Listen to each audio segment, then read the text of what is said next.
último capítulo del bloque de genética molecular que trata sobre la biotecnología.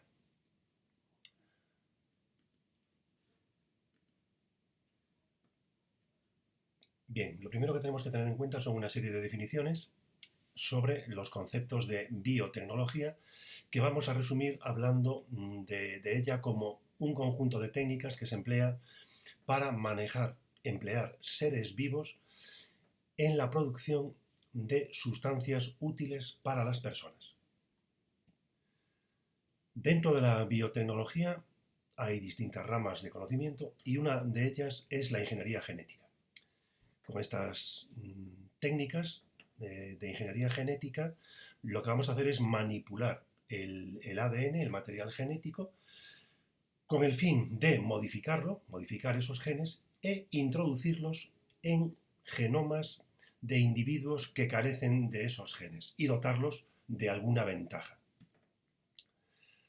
Como resultado de esta mezcla de ADNs de distintas especies, surge un ADN recombinante, el resultado de esta mezcla.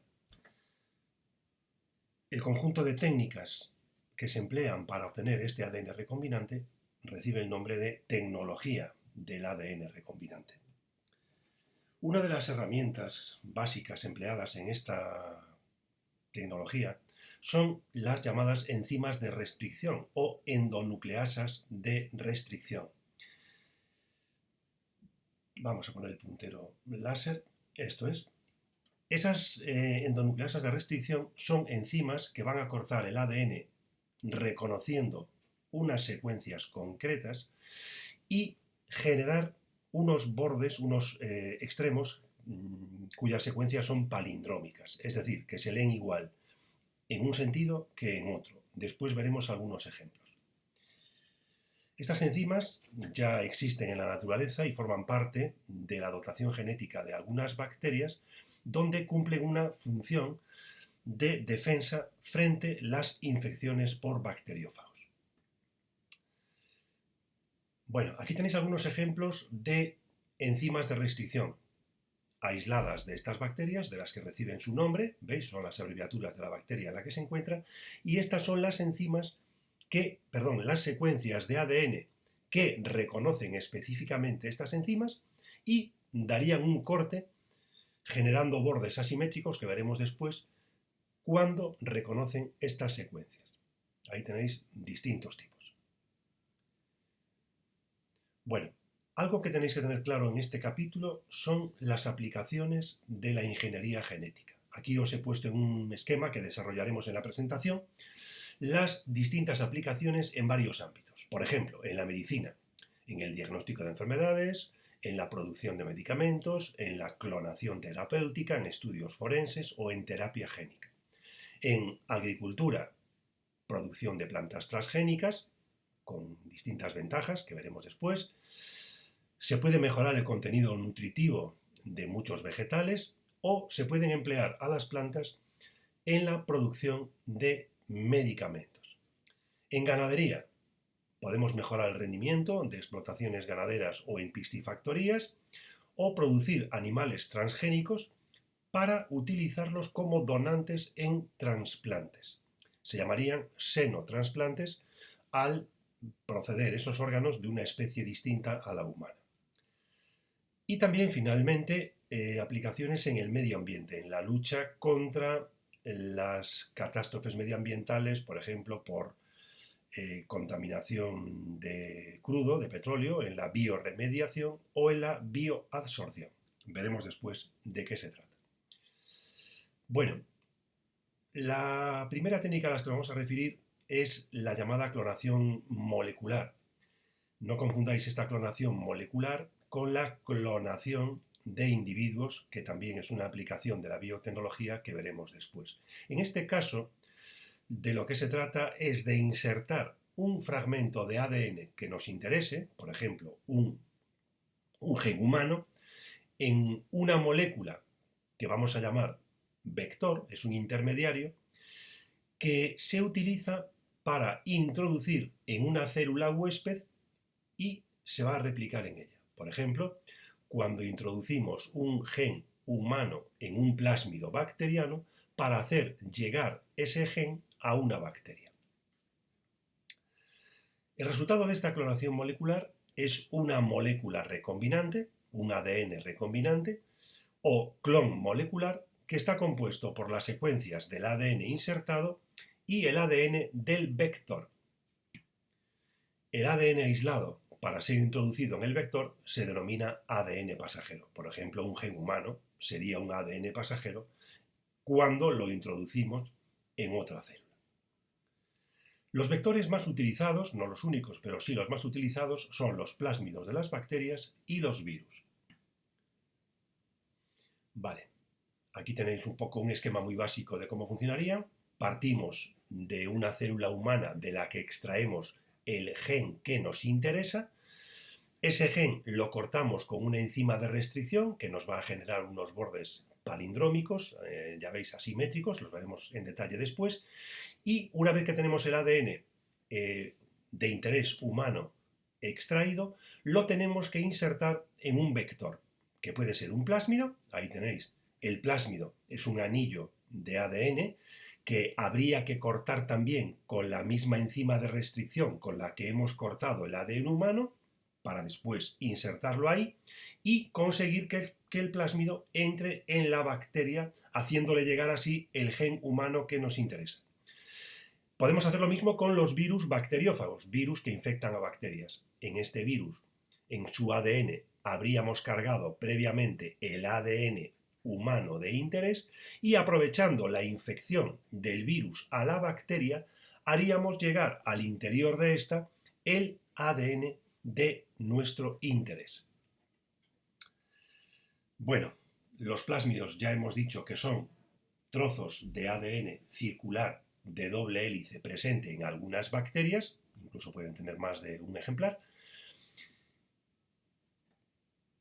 que pueden llevar también genes de resistencia a determinados antibióticos y que, lo más importante, es que pueden pasar de una bacteria que cuenta con esos plásmidos a una bacteria que no los tiene. Por eso son excelentes vectores para hacer llegar a bacterias ADN de interés, porque son estructuras que las bacterias, digamos que están acostumbradas ya a intercambiarse entre ellas.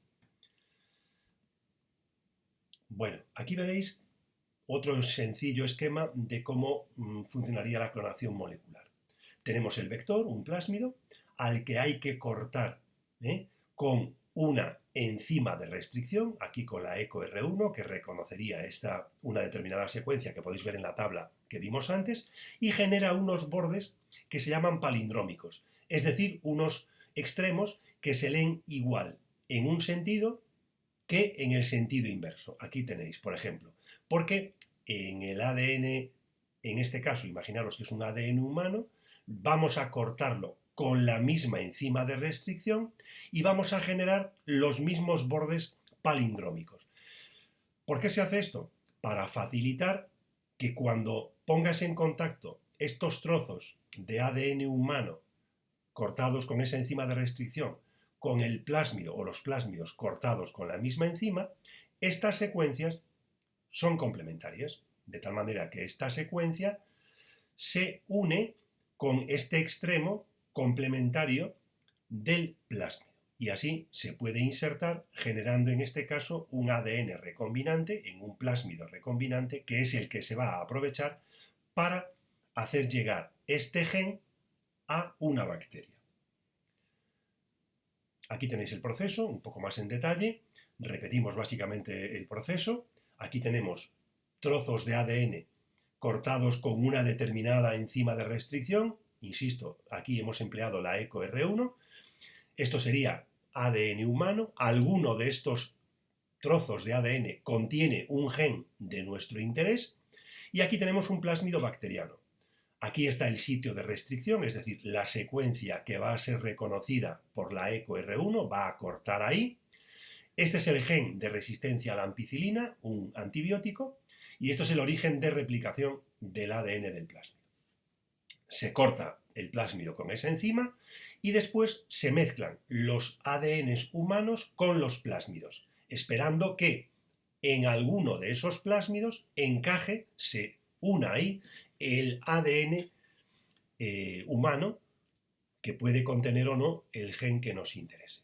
Después los plásmidos se ponen en contacto con las bacterias y algunas bacterias van a recibir la entrada del plásmido, otras no. ¿Cómo sabemos si el plásmido ha entrado en las bacterias o no? Pues bien, cogemos las bacterias y las sembramos en un medio de cultivo que contiene el antibiótico ampicilina. En este medio de cultivo solo van a crecer las bacterias que sean resistentes a este antibiótico. Pero para ser resistentes a este antibiótico han tenido que incorporar el plásmido con el gen para la resistencia a ese antibiótico. Las bacterias que no hayan recibido el plásmido no crecerán en este medio. Por eso, esa es la importancia de contar con un gen de resistencia al antibiótico, para que en este cultivo solo sobrevivan las que han recibido el plásmido. Una vez que nos aseguramos que contamos solamente con las bacterias que han recibido el plásmido, tendríamos que seleccionar a aquellas que contengan el gen humano de interés. Bueno, aquí os pongo un esquema para que veáis cómo los virus también se pueden utilizar como vectores y os refleja un poco la infección de un virus a una bacteria. Ya vimos antes que el virus también puede llevar gen humano y hacerlo llegar al interior de la bacteria en el transcurso de su infección. Bien, ¿qué ocurre cuando queremos introducir un gen eucariota tal como hemos visto en una bacteria? Los genes eucariotas, recordad que están fragmentados, contienen intrones y exones, por lo tanto no nos sirven en su estado, digamos, en bruto, porque ahí irían los intrones que contienen información que no se va a traducir. Por eso, en vez de coger el ADN directamente, lo vamos a producir a partir del ARN mensajero maduro. Acordaros que el ARN mensajero maduro solo tiene los exones. Entonces, a partir del ARN mensajero, tendríamos que hacer una transcripción inversa para obtener una molécula mixta con ARN y ADN y después de ese ADN obtener la hebra complementaria. De tal manera que tenemos un ADN con dos cadenas, pero que solo contiene la información de los exones.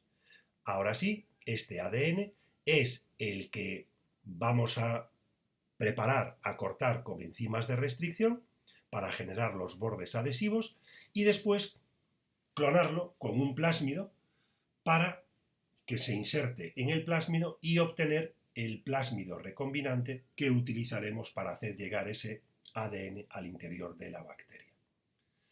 Bueno, los genes que se insertan en los vectores pueden proceder entonces de un ADN de una célula, aunque habitualmente se utiliza ARN, mejor el ARN aislado, para a partir de él obtener un ADN de doble hebra, así nos evitamos el problema de los intrones, o se puede sintetizar artificialmente un ADN conociendo la secuencia de aminoácidos de la proteína, yendo para atrás. Primero obtendríamos el ARN mensajero y después el ADN.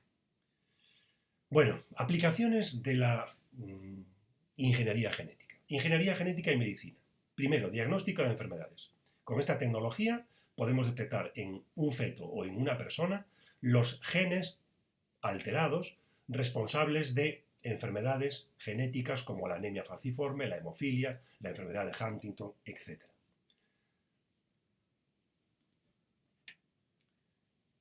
Producción de medicamentos, por ejemplo, la insulina. Esto acordaros que os pueden preguntar ejemplos de aplicaciones de la ingeniería genética en la medicina y con que pongáis unos ejemplos estaría suficiente. Por ejemplo, la insulina que toman los diabéticos en la actualidad se obtiene ya por ingeniería genética, con el procedimiento que hemos visto antes de insertar el gen humano responsable de la producción de la insulina en un plásmido bacteriano y hacerlo llegar así a las bacterias que producirán insulina que después de purificar y aislar será comercializada. También podemos obtener hormona del crecimiento y también podemos obtener vacunas. Bueno, otra aplicación es la clonación terapéutica, crear órganos, tejidos o células con el fin de curar enfermedades específicas. La tenéis aquí en la parte derecha de esta ilustración, el procedimiento. Partimos de un ovocito al que le sacamos el núcleo y ponemos en su lugar un núcleo de una célula somática de una persona. Este ovocito con el núcleo se estimula en el laboratorio, se cultiva en el laboratorio hasta obtener un embrión en fase de blastocisto y se continuará con la multiplicación de las células madre embrionarias para obtener después estirpes celulares de distintos tipos, células de la sangre, células musculares, células epiteliales, que se pueden trasplantar a un receptor. Clonación terapéutica. Bien, terapia génica. Permite introducir material genético en células alteradas para sustituir en esta los genes defectuosos que han provocado el trastorno. Se puede aplicar terapia genética sobre células somáticas o sobre células reproductoras o germinales. Aquí tenéis un esquema con la terapia génica en células somáticas. Hay dos modalidades, in vivo y ex vivo. In vivo significa introducir el gen corregido en un vector y a través de ese vector, que puede ser un virus, inyectarlo directamente en el órgano afectado.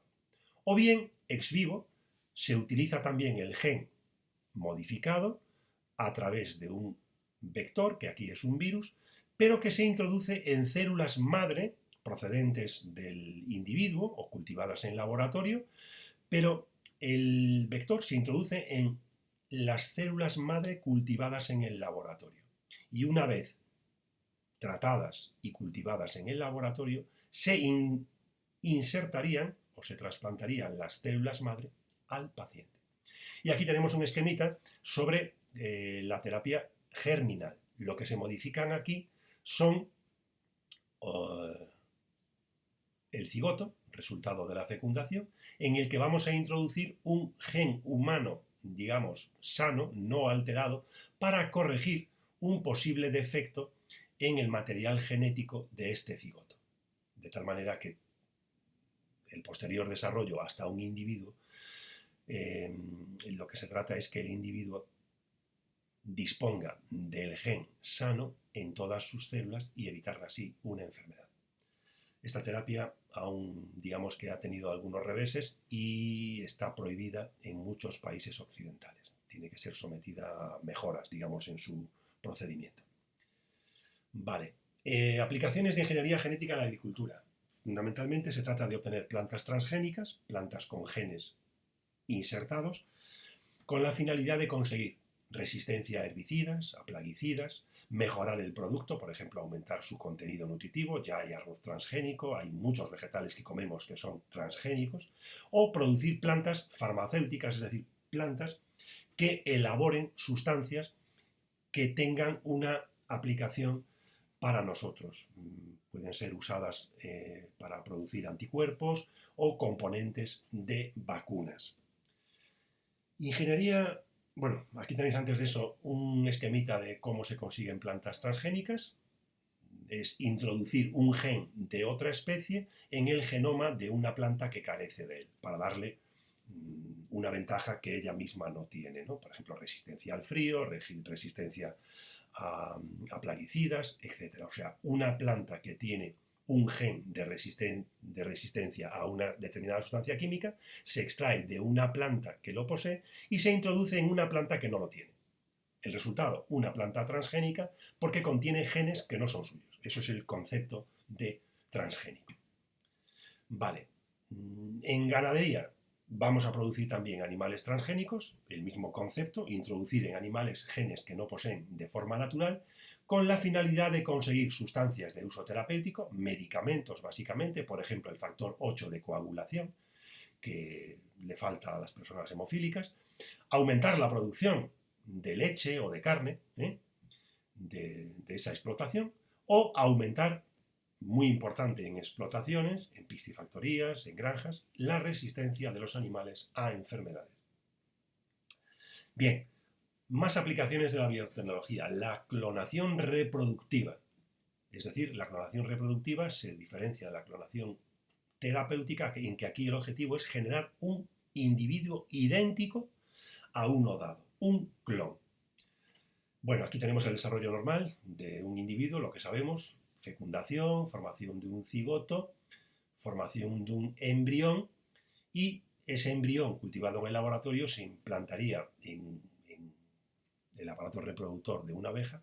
Esto sería, digamos, una fecundación in vitro, y la utilización de un vientre de una oveja para llevar un embarazo normal. En la clonación reproductiva, es el esquema que vimos antes, lo que se hizo con Dolly. Lo que vamos a hacer es sacar de una célula somática, en este caso de la ubre de una vaca, que va a ser la donante del material genético, sacamos el núcleo diploide con toda la información genética, y de otra oveja cogemos un ovocito, un óvulo no fecundado, le sacamos el núcleo y lo sustituimos por este núcleo de la célula somática de la oveja donante. En el laboratorio estimulamos el crecimiento, la reproducción de este cigoto, obtendríamos un embrión y en el estado de blastocisto lo insertamos en una oveja para que lleve a término el embarazo. Vamos a obtener un clon que es idéntico a esta oveja que ha aportado el material genético. Eso es un clon. Y esto sería una clonación reproductiva que se ha realizado ya en ovejas y en otras especies animales. En humanos está prohibida. Bien, finalmente, aplicaciones de la ingeniería genética y el medio ambiente. La bioremediación. Se han conseguido bacterias transgénicas empleadas para degradar hidrocarburos, utilizadas en la descontaminación de catástrofes por mareas negras. O la bioabsorción, bacterias transgénicas capaces de absorber, es decir, fijar a su superficie, metales pesados que contaminan el suelo y las aguas freáticas. Bueno, terminamos con una herramienta también muy importante en todo esto de la biotecnología y de la tecnología del ADN recombinante, que es la PCR, la replicación en cadena de la polimerasa, que es la multiplicación, la amplificación de un ADN determinado obtenido en una muestra. Podemos obtener grandes cantidades de ADN para su estudio y su análisis. Básicamente la PCR consiste en la repetición de una serie de ciclos que parten de un ADN de una muestra, por muy pequeña que sea. Imaginaros pues una pequeña gota de sangre, un pelo, todo material biológico del que se puede obtener ADN, y vamos a hacer una serie de reacciones que constituyen un ciclo, las que tenéis aquí. Primero desnaturalizamos el ADN, lo calentamos a 90 grados para separar las dos hebras. Después se enfría a 55 grados y añadimos los cebadores, unos fragmentos que se van a unir a los extremos 3' y 5', necesarios, acordaros de los cebadores, para que la polimerasa encargada de copiar esta hebra y esta pueda hacerlo. Ya sabéis que si no hay cebador, no hay replicación, no hay copia. Finalmente, se añade